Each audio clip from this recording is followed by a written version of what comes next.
Welcome into the Nickel City Crew. I am your host, Rob Griffin. Please like us on Facebook and follow us on Instagram and Twitter at Nickel City Crew. This episode, along with all of our episodes, are presented by Crippen Legacy Entertainment here on Spreaker. We're so glad that you're joining us for some of your Buffalo Bills and NFL content again today. And as always, these are my Bills thoughts said out loud. All right, let's get straight to it. It's time to go to work, Bills Mafia. It's time to go to work, Nickel City Crew. I am so excited. Episode 5. Nickel City Crew in the building. I'm again joined by my esteemed co-host, Nickel City Crew's first co-host, and I can't wait to continue to grow with this young man. Adam DT Rupsick. What's up, man? Holla at us this Labor Day. Holla at us. What's up, man? This little quick Labor Day episode. What's up? We back Labor Day action. The week of, it's finally here. It's like Christmas Eve as we get to a couple days, before we kick here. We've been talking about it all summer. All the hype is coming to an end, and it's time to strap them up finally. So ready to get down, get after it. Can't wait. A couple more days. It almost feels like I wanted, the weeks leading up to this. We're excited for it, but a couple more days is going to feel like a couple weeks as we count down for Thursday night. It really will, DT. I'm so happy for the season to finally be here. You heard my excitement last week, episode 4, and we had our guest on, Big Mike Davis over there at Built in Buffalo there on Not Your Average Podcast in the 716. And like we had a great time last week. I am very excited for this season, as we've all known, and it's kind of been at nauseum. I think that Mike Shope there on WGR kind of struck a perfect tenor this week, DT, because he was talking about how he's sick. He was like at nauseum, and like I felt him on that. I'm not, we're content creators here, but we're not working in the media or anything like that. We're not paid or anything like that. So, but I felt the same way. I was running through and having a tough time with material, DT, leading up, because there was no drama with the team. There was nothing really to talk about other than, the couple contract disputes or whatever the case may be with Jordan Poyer, but that was really it. Like, and the future of Tremaine Edwards down the road, like there was nothing really to talk about because there was no drama. And I am so happy for all of the rhetoric to be over with and for the season to start. So before we get started tonight, I just wanted to send a shout out to Bills Mafia, along with members of Nickel City Crew as well, have been a part of that because we're all in the same boat. Just shout out to Bills Mafia again for showing why we are the best fans in the NFL and some of the best fans among all of professional sports. Rest in peace to Luke Knox. We obviously know Dawson's little brother did pass away, and Buffalo showed up once again, like we always do. Bills Mafia, over $2,000 raised, I heard earlier, for the Punt Foundation in his name and his honor. And as always, we just prove that we're the best. We always are stepping up. We're always doing things outside of the box. We're always doing things, obviously, monetarily that show our support for the Bills and then for different causes. And I remember Lamar Jackson, and obviously we all know infamously Andy Dalton when we broke the drought. So, and his charitable foundation. So just again, shout out, tip of the cap. Nothing would change the tragedy and bring Luke back. And obviously Dawson's going through that. So I heard him on an interview today earlier, and he appreciated Bills Mafia being courteous and making sure that they gave him his privacy and things like that and didn't bombard him with questions. So again, tip of the cap, DT, to Bills Mafia. We always seem to show why we're the best, right? I mean, it's kind of clear.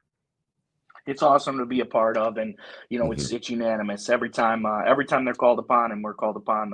We seem to ring the bell, and I hope that obviously continues. I've seen definitely some funny stuff come out of it. There's some memes of it's like that futuristic city, and it says in 15 years after everyone keeps donating, to all the causes Bills Mafia has. So I think it's crucial. I think it shows the character of this fan base and this town, and I hope it remains like that. I definitely hope it remains for good faith, and isn't just we're just doing it because it's popular now. I really believe this means a lot to people, and I think the donations come in are sincere, and I hope that continues and it's a good reputation to have, to be that fan base and the Mafia of being outpouring, and anytime they're called upon, come up and really perform. Yeah, no, I mean, I know that it was not just anything about being popular or anything like that. Ask Josh Allen what he thinks of Bill's Mafia, with the Patricia Allen Fund and the foundation and that Oshai, we show up, as you said, so it's that, it doesn't need to be beaten with a dead horse or anything like that. But I do think that the Bills Mafia is the best. I know we're biased about it, but Dawson, hearing him today speak at his press conference from the other day was really kind of touching, and it reminded me again that we do other stuff that other fan bases just don't think about. They're not going to do, and again, they're not even going to take their hard-earned money and support. So again, salute Bills Mafia. So as we shift, DT, enough Super Bowl talk, Super Bowl favorite talk, enough of all of the rhetoric. I mean, literally, it is time to go to work. Like, we are getting ready to clock in and punch our tickets on Thursday. I know that Bills Mafia across the world, and definitely in Western New York, and then Bills Mafia that across the country here in the US, we're ready to go. Like, Thursday night can't get here quick enough, as you alluded to earlier. Listen, this is what I want to offer this to you. I will never tell Bills Mafia, Nickel City Crew what to do, but I offer always my suggestions on how you can approach a certain situation.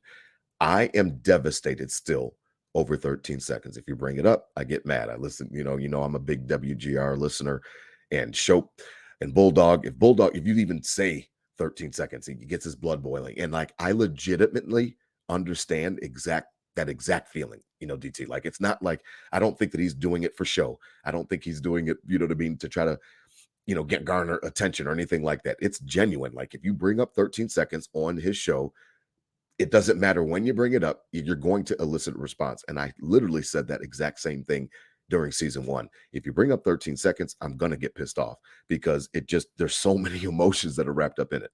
Here is what I suggest as we get ready for Thursday. You've got today's Labor Day. We've got Tuesday, Wednesday. By the time you wake your head up on Thursday, God willing, I need all of Bill's Mafia to put 13 seconds, DT. Listen to me. Tape it up, put it in a box, mark it hazardous, and then bury it. Because when we kick off on Thursday, DT, nothing from 13 seconds is going to matter in respects to if we're getting ready to beat the Rams and go to 1-0 or 0-1. It is an entirely new season, and it starts when we kick off. When Tyler Bass kicks off, or whoever the kicker is for the Rams kicks off to start the 2022 season, literally, not figuratively, literally, the entire season starts on Thursday for the entire NFL, and the Bills are representing in that game. It's a big deal, DT. We've got to let it go for now, bury it. Doesn't mean that it goes away, but bury it. What are your thoughts? Yeah, Rob, you don't want it to become the characteristic. You don't want it to become part of your identity, right? It's not saying it never happened because obviously it did, but Yeah, it did. moving on from it, is super important for you don't want to create a string of, excuses, right? The year Mhm. before went in, lost to Kansas City. Oh, but we were just budding up. Josh Allen Yeah. just getting good. Weren't even supposed to be Now there. last year, Mhm. another excuse to lose, with the 13 seconds or whatever. So you can't let it become part of your your mo, part of your identity. It has to be something that is that is put away, and as these players might use it as somewhat motivation, I think they need to get past the actual 13-second aspect of it and move into the mindset of we could have won a Super Bowl last year and we didn't put ourselves in position to do that. So I think that needs to be, what you're playing for and the intensity and inspiration you're getting going into the season. Putting away 13 seconds, you don't want it to become part of your identity as you look as how that can linger. Way back in the Super Bowl days is the wide right, the Music Mhm. City Miracle. Those Mhm. things are always going to be in history, but that has been the Bills' identity when they haven't been able to win. So this is just means more than 13 seconds. I think this is also an opportunity to put all those bad things kind of on the back burner. Like, yes, every team handles, runs into, flukes and things that get them off track. But for Mhm. the most part, if we can put all that, this is an opportunity for this team to really put it on the back burner, go out, prove everybody wrong, win the Super Bowl, and then, that's the 13 seconds is going to be talked about, by no one. But you go in and something else happens, it's just another string in the identity of excuses of why you're not winning Super Bowls. Absolutely, no, you're right. Like, this team can win it all. I mean, we've talked about it at nauseum. That's why, I really enjoyed the tenor that I heard last week on WGR from Choke, because he was talking about how he's sick of talking about the Bills in the offseason and about what we can be. Now on Thursday, we are going to see what we will be. It's time to go to work. Like, and I need that to kind of sink in for everyone because it's been a fun off season, and I have enjoyed it, and I have participated in it, and the hype, and then Von Miller coming. I mean, that was a great episode. I loved it. I mean, listen, I've had just as much fun with the hype and the preamble to this 2022 season, Bills fans, Bills Mafia, Nickel City Crew. Like, we're here. Like, we're all on the same page. We are all very excited. Thursday, it's real. It's week one of the NFL season. We're not used to kicking off the season. Obviously, we haven't done that or anything but like literally, it all starts on Thursday. So for me, I have shifted my focus, and I've been shifted my focus. Like, I've already been on this mind track of what is going on, what's the offense going to look like, how's it like. So listen, let's start to go through it. I think that this team period can represent the AFC in the Super Bowl. And those are my expectations. I'm comfortable with it. I'm not going to waste the season by waiting for the playoffs or anything like that. I'm going to enjoy every single game. I still don't get that argument necessarily of how if you're focused on a Super Bowl, you're going to miss the season. No, football is not like basketball or hockey with 82 games. There are 17 events. The Bills fans and the Bills Mafia, we're going to be present and ready for those 17 events. So I'm going to enjoy the season, but DT, I'm definitely expecting us to represent the AFC. Week one, we've got the matchup, the champs. Listen, I don't know what you think about it, DT, but I'm ready to hear your thoughts on it. Isn't LA going to be pissed? They're a dog at home and they're raising a banner. Would that not tick you off? 100%. I mean, you're talking went through last year with a, great roster. They've been building this roster to win now mentality and finally got through and won the Super Bowl last year. Started off as the favorites when the season, when the schedule came out. Started off as I think it was a 2.5 or 3 point favorite, quickly, moved down, and that obviously has a lot to do with the hype of the Buffalo Bills, not just in Buffalo but nationwide, and that's moved the line, pretty significantly back, Hmm. as you look almost 6 points is the Bills. Bills are the favorite now. So, that's what they're going to be using as, their locker room motivation and bulletin board material, if you will, to try to They're get raising out a and get going. banner. Like we're raising They're the raising banner, a we got the banner. rings, They're we got the raising a banner. rings, and Buffalo is and historically done nothing, so this is definitely, I think, something that they're going to come out hot with. And you got a lot of top dogs on this team. Hmm. Aaron Donald, probably the best defensive, lineman in the Of league. our generation, yeah. Yeah, Yep. of a generation. Jalen Ramsey, debatable top, defensive back in the league. You got Cooper Cup, who won every statistical category as a receiver last year. A lot of Mhm. top dogs in the league that really there's no reason they should be an underdog other than, the hype of this Buffalo Bills team coming in. So you got to respect these top dogs on this team of, there it's no slouch. It's obviously a primetime, matchup and the Super Bowl champs for a reason.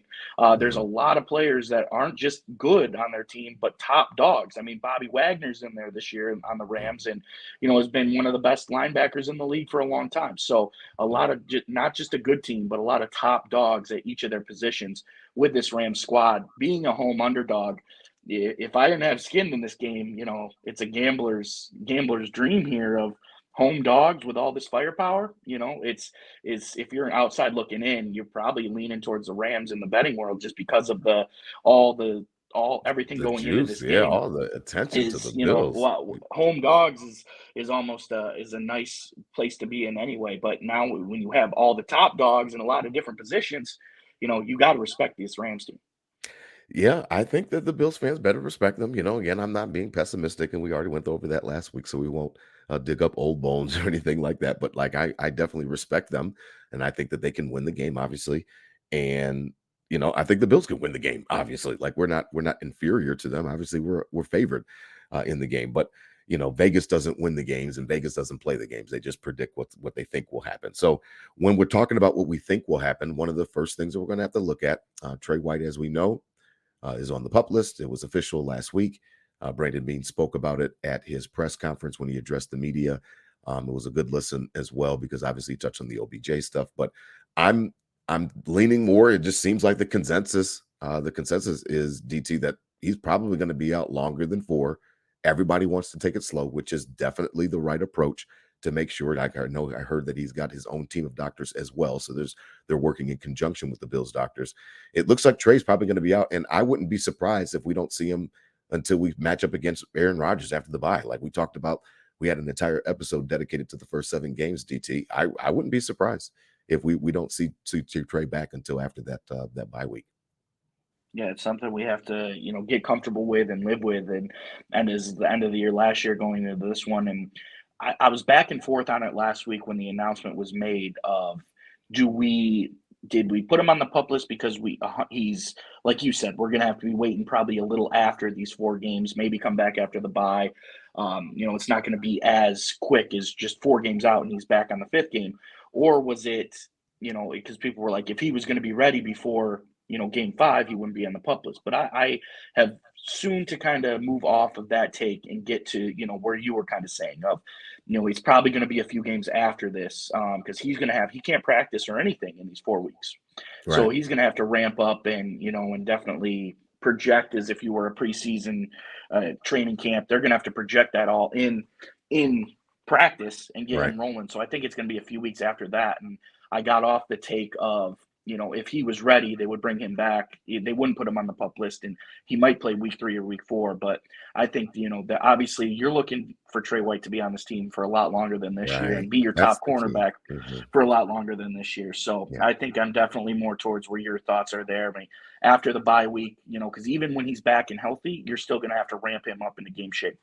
absolutely. And Brandon Bean kind of alluded to it. That I mean, he said that you're going to see Trey a considerable amount this season. So and I 12 games, 11 games. Like we'll see how it works. But if it's 9 or 10, I'll take it. You know what I mean? If it's I'll take whatever I can get of Trey White. I mean, he's like adding an All Pro quarter to your roster. How can that's like an instant jolt? So And I'll look at accept. the excitement on this too. As a one of these young guys in the Bills secondary, it's opportunity to really make yourself known in this organization and become another long term part of this. As we kind of crutch and are going to have to rely on these young guys, the opportunity is right there to really take over not just this year, but secure a spot in this organization for years to come. If you can come and step up and ring the bell in this situation, I think you're going to earn the trust of a lot of people. Yeah, you're still in my notes, DT, because I'm trying to figure out as we shift from that same conversation in that same vein, like what is, we're going, like we talked about last week a little bit, probably going to see a little bit of a committee between Benford and between Elam. But they've got like you said to start, they got some ballers at receiver. Van Jefferson, obviously we know triple count Cooper Cup. And they added Allen Robinson. Don't forget, and he's got a lot to prove, and he's got a big chip on his shoulder to try to prove that he was misused in Chicago. So I'm interested to see kind of this whole thing unravel because of the fact that the game is the games are about matchups, which is why it's so frustrating when we don't have anything to talk about in respects to matchups. This is the fun stuff, is the matchups and how are we going to attack this team? They've got receivers, and I am kind of clutching my pearls. I'll be honest, I'm not really hiding from that.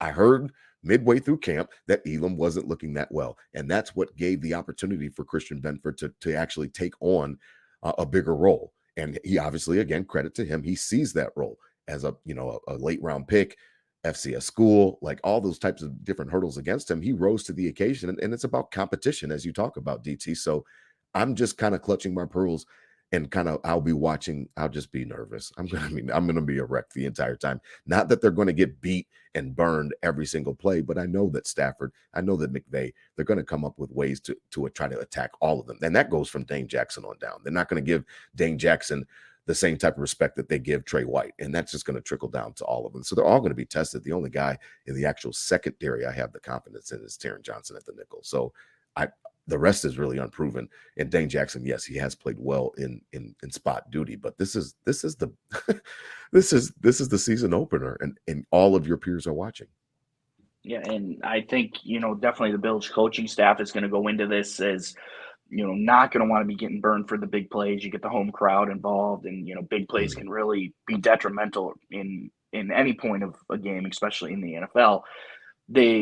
I think there'll be a lot of a conservative approach, maybe a little more back, keep everything in front of you type vibe to keep these guys, so they're not on islands and keep these safeties. So it's really, I think it's going to come down to, this defensive line with getting pressure to Stafford and really getting him off this. Because if Stafford gets comfortable, and the Bills D is forced to play a little back and a little more cushion than they normally would, that's a quarterback I don't want to be getting comfortable, in this Mhm. league. He's a Mhm. long time. He can really, really sling it. So I think it really comes down to this defensive line is naturally the Bills are going to have a little more conservative approach in the back. So this defensive line needs to cause disruption to get Stafford, uncomfortable, to alleviate some pressure as even the safeties and stuff can come up and help and whatnot with these younger corners, but you're still going to be, everything behind you. So 8, 12, 10 yards every time to Cooper Cup is going to eventually, be a tough one to get through. So I think the defensive line's crucial to mix all that up and alleviate the pressure from the back because the Bills are going to be forced to be in a more conservative approach. Yeah, no, I agree. And the defensive line, you keep stealing my notes. Daquan Jones, Jordan Phillips is back. We've got Tim Settle here. We know that Ed Oliver had an emergence last year at the end of the year and was really playing well. He really had a solid season, to be honest. Shaq Lawson's back. Like, it's going to be a rotation of guys that are going to be coming in to try to make things work along with the Von Millers and the, Epinessas and the Boogie Bashams. This line is really been revamped, and we've talked about it again in one of those conversations we've talked about at nauseum. But the line's been revamped. We got, you've got Groot out there. He's, learning from Von Miller, a future Hall of Famer. Like, I mean, I keep hearing so many wonderful things about how Von, and I spoke about it last year in that episode. Like, he is a coach on the field and he's a coach in practice, so it's invaluable. It's kind of exponentially like he doubles in growth. You know what I mean? Like, he doubles in his actual value to the team is way more than whatever his contract says because he imparts so much of the game onto his fellow defensive ends and defensive tackles. Like, he's helping out the entire group, but obviously specifically the defensive ends. Like, these rush guys are going to rub off from something on him. Like, he's stretching out, man. Like, I keep hearing Von this, Von that, Von this, Von that. I do. And even McDermott talking about how he didn't expect him to have this kind of effect. Exactly. And it's not put up or shut up time for Von Miller, but obviously a lot of hype, around this guy. And, coming in, I remember last year when he was on the Broncos before he went to LA, they went into Cleveland on that, I think it was a Thursday night game, and he's all over the media that week of, I'm going to disrupt this game. The defense was struggling. I, as Von Miller, as a leader here, I'm going to disrupt this game. And he was really nowhere to be found. I went to the Rams, obviously was in a lot better defense, was super, impactful to the game. So there's a lot of hype around him. I think the Bills fans, are taking his excellence for not for granted, but we expect him to be great. And so I think there's a lot of pressure on him game one to live up to this hype, and be a crucial factor of this defense right away. So put the rest of the league on notice. Like Von Miller's in with a good defense now, and he's still as savage as he's been his whole career. So something to game plan against, something to really get after. And this is a huge game for that spotlight to show what type of player he's going to be with the Buffalo Bills. So I'm excited for that. But I think the hype has been a lot for this guy who is on the tail end of his career, to really get up and make it happen and be a wrecking force for this team. So it's not just talk anymore. It's okay. We got a game plan for Von Miller. Yeah, no, I agree. I think that there's a certain amount of pressure anytime that you sign a contract like the one that he did. And I think that he knows that as well. And he chose Buffalo, which was one of the unique things that I appreciated so much about his recruitment was the fact that he chose to come here. And obviously we reciprocated that interest.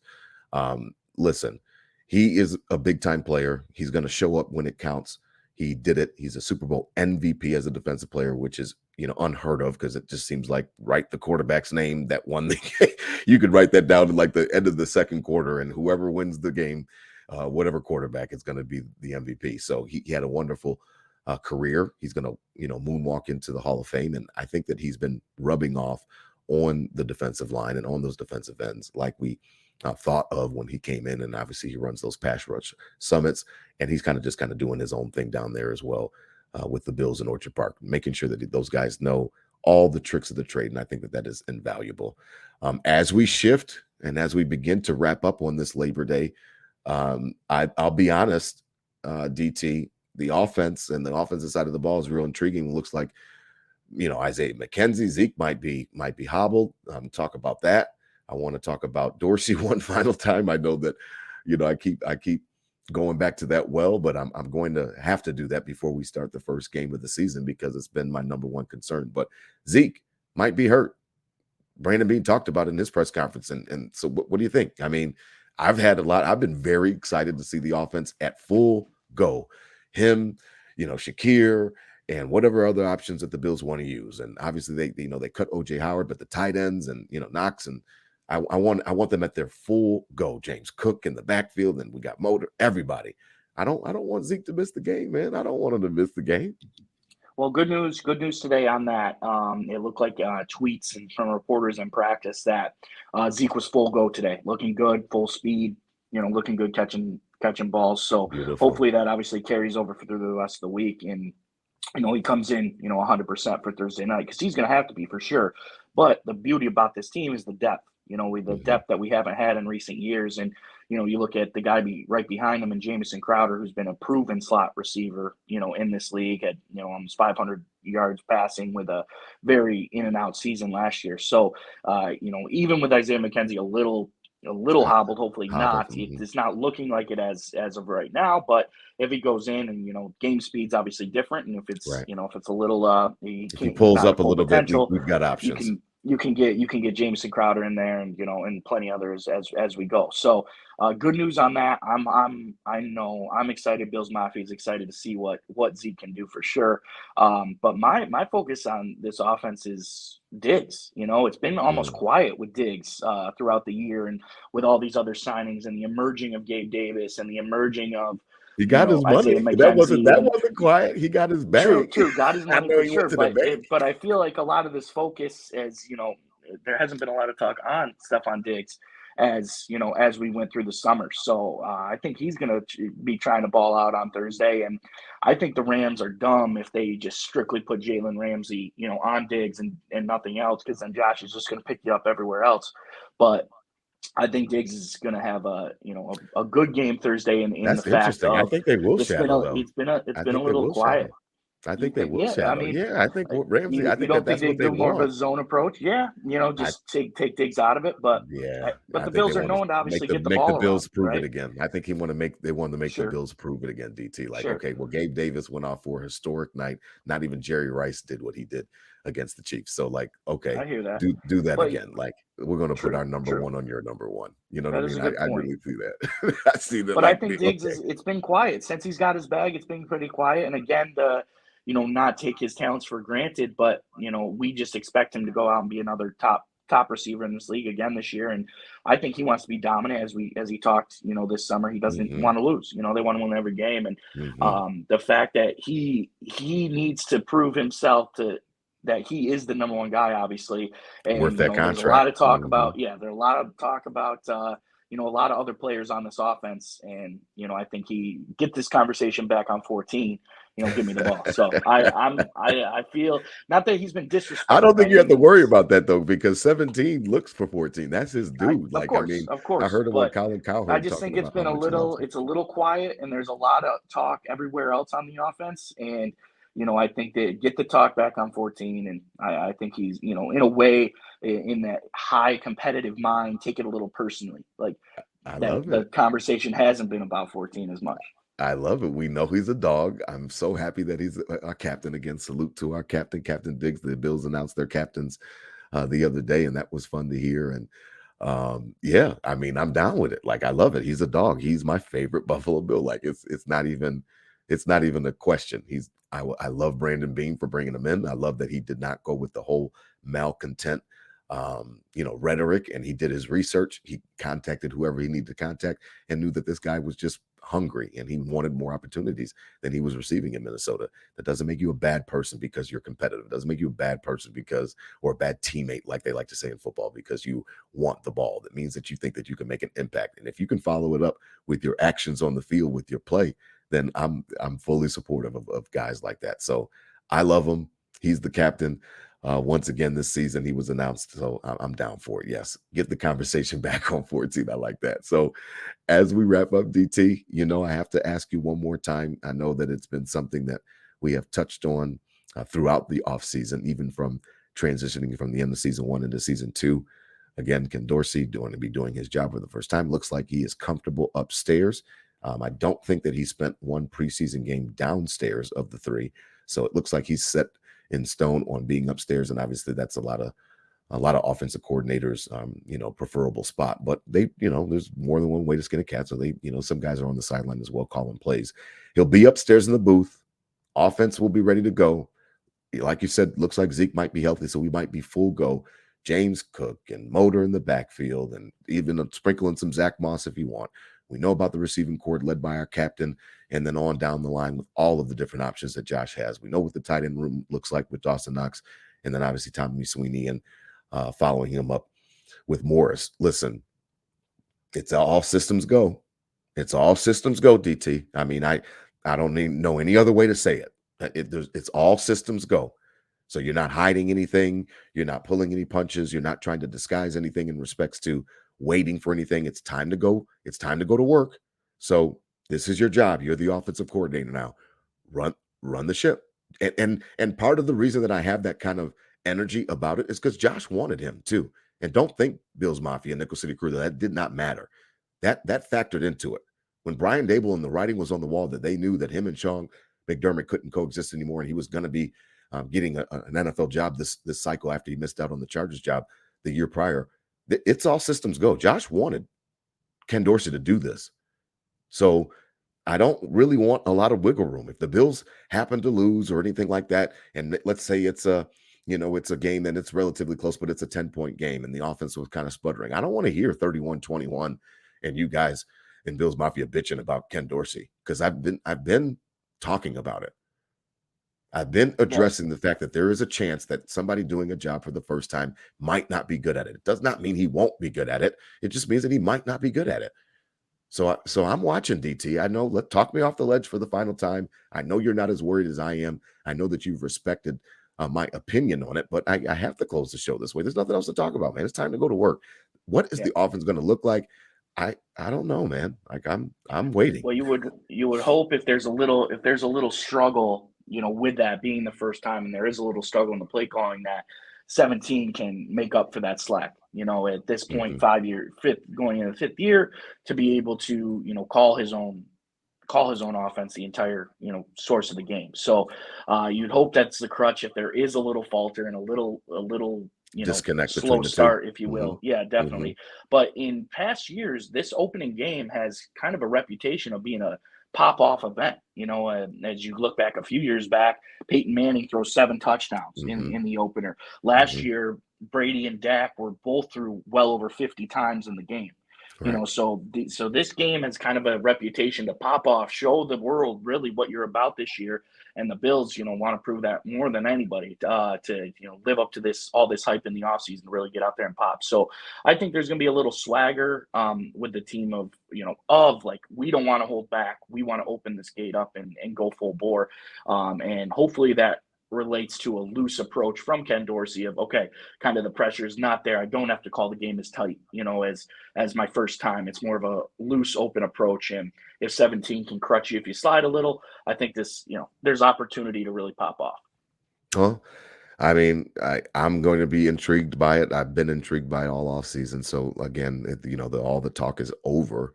We are literally within days of the Bills home opener. It's Labor Day, so we've literally got 3 more days to go to work, and then like it's here.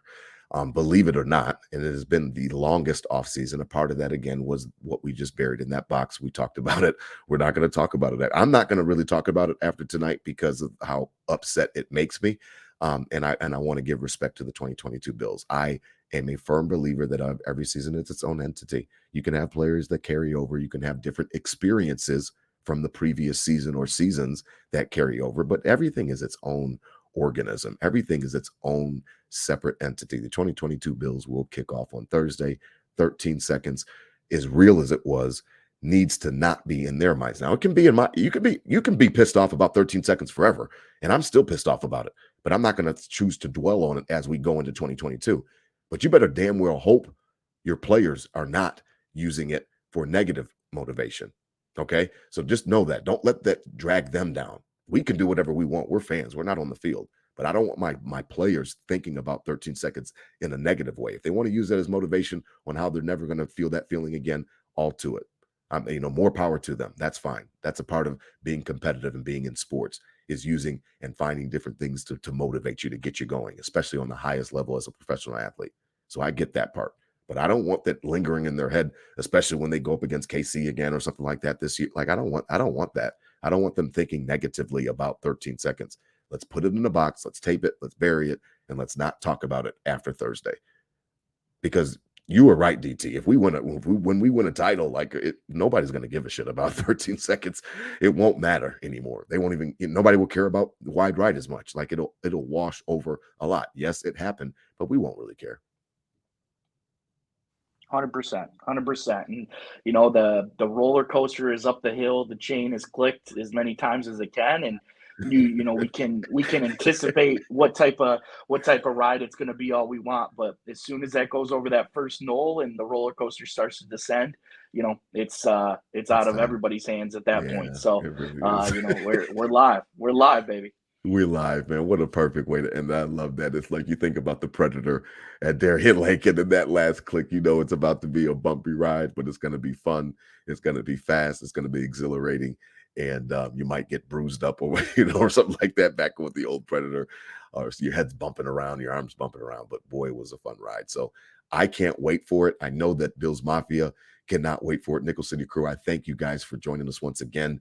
This was a special Labor Day episode. We'll still release it tomorrow morning for your Tuesday morning drive as you guys get ready, but because nothing really changes, nothing going on today. Obviously, the U.S. Open's on, but really, other than that, it's the quiet before the storm. I saw DT. I have to share this with you because it was funny. I saw a text message come through today. Somebody shared with me, and it just was spot on. It said, only one more week until I let a professional football team determine my mood for the next 4 months. And what else could I do than just laugh? Like that is How so, how that accurate is how so, accurate is that? that is so true. And they sat back, they said, "This is you." And I was like, "Yep, you caught me." Like, yeah, I love the Bills. We all love the Bills. I cannot wait for a wonderful 2022 season. At the very minimum, we do anticipate, set your expectations. We've talked about that. We anticipate the Bills will be in the playoffs. It'd be really nice to get the 1 seed. If you get into the tournament, anything can happen. We know that. And we'll let the chips fall from there. I do expect the Bills to represent the AFC in Super Bowl 57. That's my expectation. I'm going to enjoy all 17 games, and I'll be disappointed if we're not in the Super Bowl. And that's just how I approach the season. It is a high bar. Josh Allen has kind of raised that bar with the rest of the team, and Brandon Beane and his great selecting of these players and roster construction. And it's time to go to work, Nickel City Crew. It's time to go to work, Bills Mafia. I don't know what else to say, man.